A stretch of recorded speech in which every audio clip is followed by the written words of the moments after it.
Virgile Abella, artiste sonore, je vis à Marseille.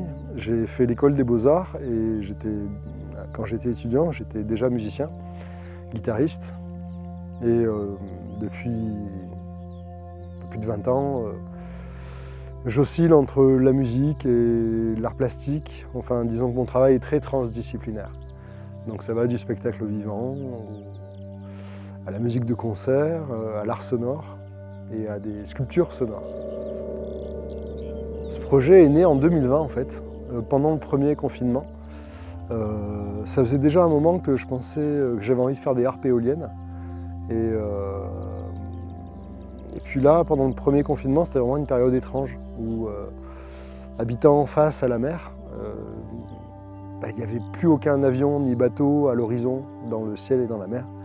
Et le paysage retrouvait un espèce d'état un peu premier. Et c'est à ce moment-là que j'ai fait les premiers tests d'une harpe éolienne et j'ai été assez fasciné par cette transduction sonore, c'est-à-dire la manière dont le vent fait vibrer des cordes et transforme cette vibration en son.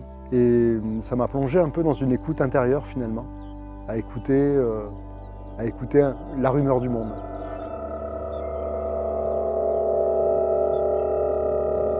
J'ai pensé à élaborer une harpe circulaire, c'est-à-dire qu'il y a une prise au vent à 360 degrés, de manière à ce que si le vent tourne, la harpe sonnera toujours. Et la nouveauté dans le projet qui est vraiment fait spécialement pour ici, c'est que jusqu'alors, je prenais le son avec des micros, et là, il y a des caisses de résonance en fait, qui sont conçues dans la harpe, ce qui fait qu'il n'y a pas besoin d'électricité.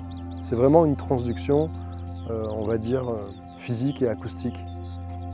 L'idée, c'est que les gens puissent vraiment prendre le temps de se fondre dans le paysage. Et c'est une œuvre, je pense, qui cherche à amener l'idée qu'on fait partie d'un tout. Et je pense qu'en tant que public, lorsqu'on est au milieu de cette œuvre et qu'on l'écoute et qu'on la ressent, on ressent en même temps le vent souffler sur notre corps, on voit en même temps le vent faire danser la végétation.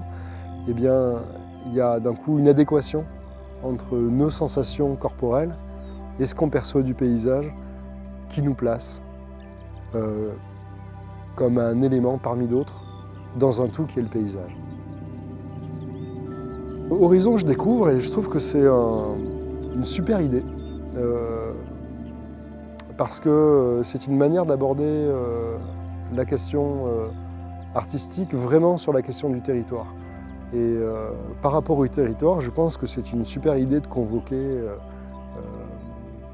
des propositions artistiques parce que ça crée du lien en fait.